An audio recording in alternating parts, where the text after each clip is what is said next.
Bismillahirrahmanirrahim. Assalamualaikum warahmatullahi wabarakatuh. Perkenalkan, saya Faisal Rizdianto dari IAIN Salatiga.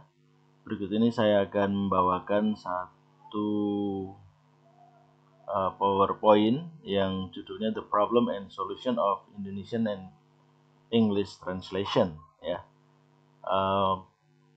PowerPoint ini adalah bagian dari perkuliahan yang baru saja akan mulai, ya, tentang Translating Indonesian English, ya.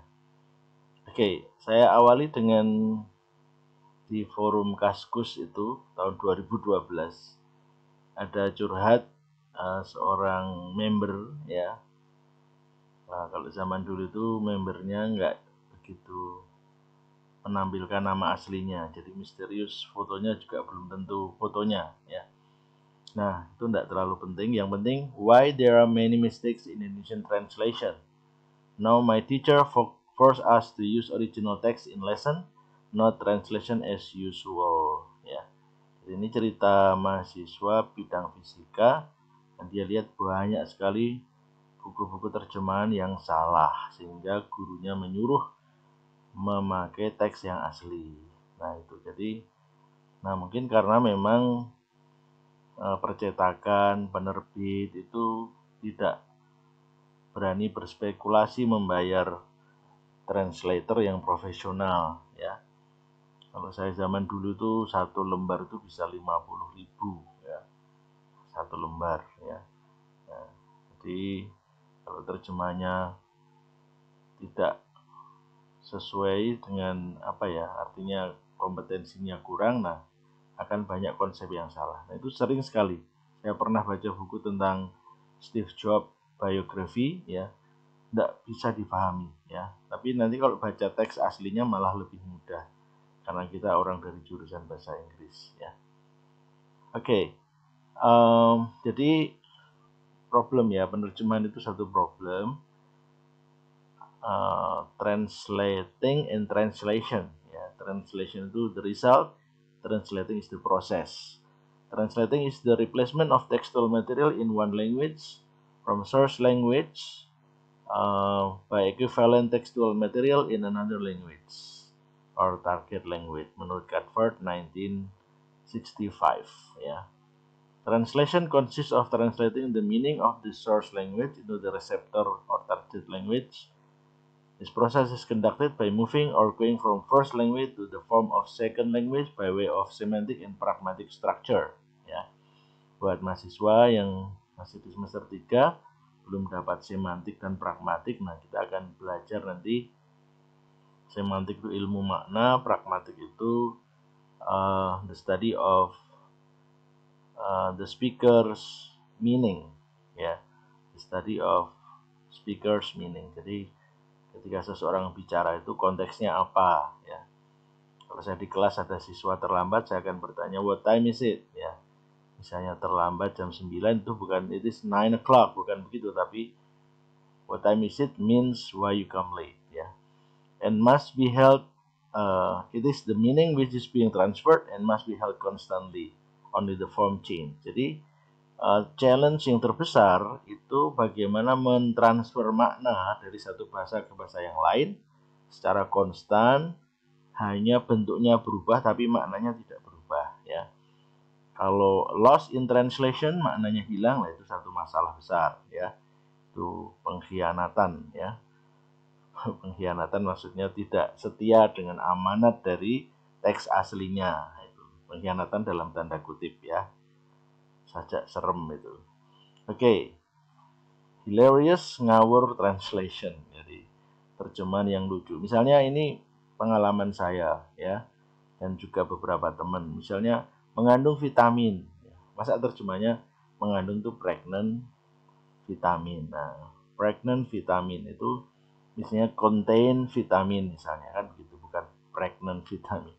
Kayak enak badan, my body not delicious, ya, I'm not very well today, kan begitu, bukan delicious itu kan awakku ra enak, ya. My body not delicious, ini guyon sebetulnya, ya. Kucing hitam mati di bawah kursi merah, ya, terjemahnya black-headed under carrot. Black-headed cat dead. Nah, ini juga satu tantangan. Kalau ada kucing hitam mati, there was a black dead cat under the red chair gitu ya. Atau bisalah nanti banyak alternatifnya. Ya, polisi tidur apa sleeping police, yang benar adalah crossing bars ya. Oke. Nah, termasuk terjemahan bahasa Jawa itu juga sangat misalnya melipir, walk slowly on the edge or side of the road, ngeblak, fall back and then hit on head, ngeden, ugly expression because of pushing something out in the toilet, kunduran truk got hit by a truck that is moving backward, blunyu nyeker ngontel kejelungup susupen ketelusupen kambon, brojol kecolok tengeng kembruan ngokop, drinking straight from the bottle without using glass, where whole bottle tips get into the mouth. Only one word to describe that, ngokop. It means that Japanese language is emotive expressive. Nuansa rasa bahasa Jawa itu sangat emotif ekspresif ya. Ngebrok, gondelan, kejeglong, pecicilan, petakilan ya. Katisen, kademen, kalau orang Pantura mesti bilang katisen, kademen, bribeni ya itu. Hanya satu kata tapi luar biasa. Tidak ada padanan bahasa Inggris yang efektif, hanya satu dua kata mesti dua ini kayak sepur ya. Okay, it is the meaning which is being transferred and must be held constantly on the form change. Saya ulangi lagi kata Larson 1984. This will help the readers of target language discourse or text easily comprehend the discourse or text, the same experience the readers of the source language text do. Ya, jadi pembaca di target language di terjemahannya misalnya di bahasa Inggris itu juga harus mengalami hal yang sama ya. Ya, ada namanya Angie Kilbane, itu orang kalau tidak salah orang Boston Amerika, tinggal di Indonesia. Dia memang jurusan sastra Indonesia di Amerika sana, kemudian tinggal di Indonesia sudah 4 tahun apa 5 tahun, tinggal di Jakarta dan Malang. Nah, menerjemahkan Laskar Pelangi menjadi Rainbow Troops ya. Dan ada The Land of Five Tower, Negeri Lima Menara ya. The Land of Five Tower ya. Kenapa nggak minaret, kenapa nggak apa ya, artinya itu nanti bisa dilihat lagi apakah terjemahannya itu seperti apa, tapi menurut saya bagus karena dia ini orang asli orang Amerika sana, native speaker of English, dan dia jurusan sastra Indonesia dan tinggal di Indonesia, sehingga dia bisa cross check nilai rasa ya. Nanti pas di perkuliahan cultural translation saya jelaskan. In the target to obtain satisfying result, the translator must be able to understand both source language, bahasa sumber, and target language, bahasa sasaran, the content to be translated, and the technique for translating. Ya, nah, dikutip oleh Ajat Sakri, dikutip oleh Mustafa, dan ini di webnya Bapak Ferry V. Anthony, dipublish tahun 2014. Translating from Indonesian into English, Problem and Challenges. Ya, ini ada linknya saya tampilkan. Let's check it out ya. Okay, in real practice of translating jobs, there are myriads or multi-dimensional problems in the process of substituting the text. Mocone angel rek. Substituting. The process of substituting the text. Jadi sebenarnya dalam pekerjaan terjemahan itu ada multi-phases, multi-facet atau multi-dimensional problem. Nah, bahasa kerennya myriad of problem. Ya, untuk bagaimana mensubstitusi teks ya. This derive or originated from the fact that languages are used differently by their own speakers to express themselves in oral and written form, kata Pak Ferry Anthony. Jadi karena memang penggunaannya itu bermasalah dari awal ya.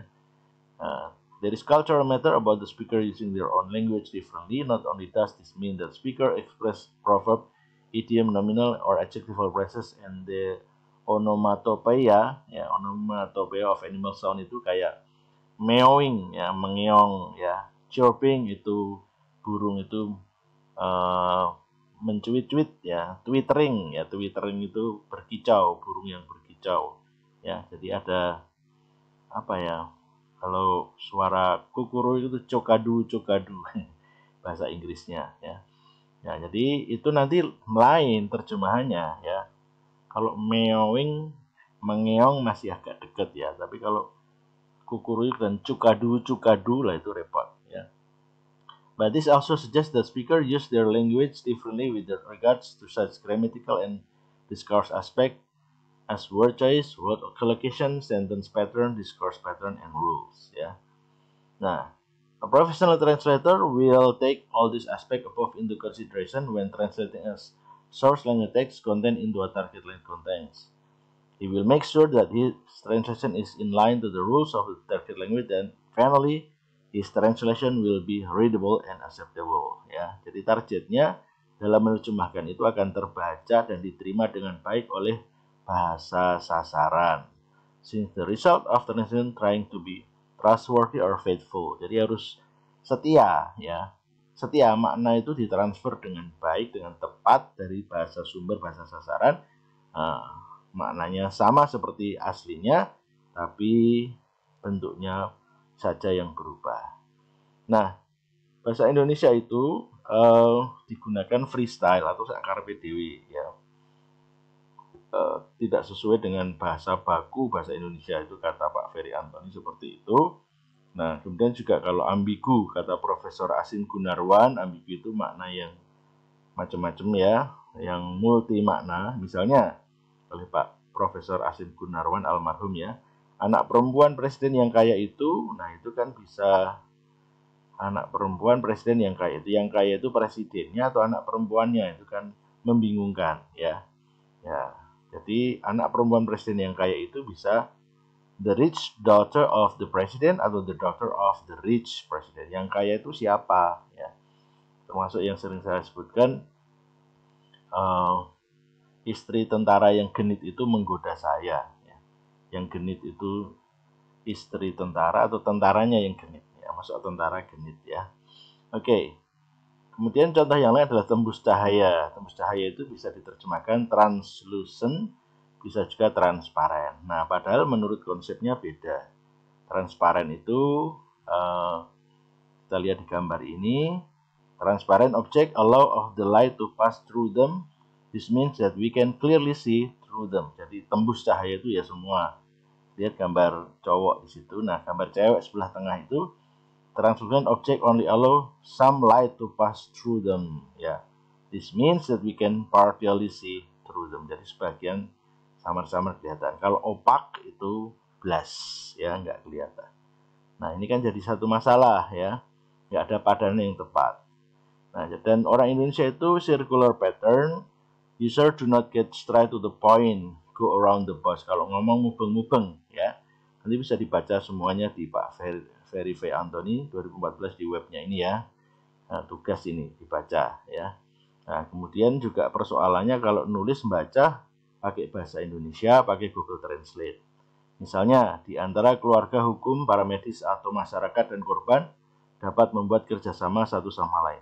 Between family, legal, paramedics, or societies, the victim can make cooperation for each other. Nah, ini ya repot banget kalau diterjemahkan secara literal. Dan itu juga menurut Profesor Haidar Al-Wasilah itu juga terjadi bahasa Indonesia yang belajar di Amerika. Ya. Nah, mestinya ada kata it is ya. It is atau there is, nah itu kan tidak ada dikenal di bahasa Indonesia seperti itu. Ya. Oke, demikian secara singkat yang kami sampaikan. Ya, ini videonya hanya 15 menit. Semoga sedikit ini bisa bermanfaat, mencerahkan, memahamkan kita bahwa proses terjemahan itu menantang. Dari Inggris ke Indonesia itu menantang, apalagi dari bahasa Indonesia ke bahasa Inggris. Jangan sampai terjadi pregnant vitamin, ya, mengandung vitamin, pregnant vitamin. Nah, memakan obat bukan eat pill, tapi take pills, ya. Memakan waktu bukan eat time, tapi time consuming. Nah, ini yang akan kita pelajari pada perkuliahan selanjutnya. Demikian, terima kasih atas perhatian Anda. Wassalamualaikum.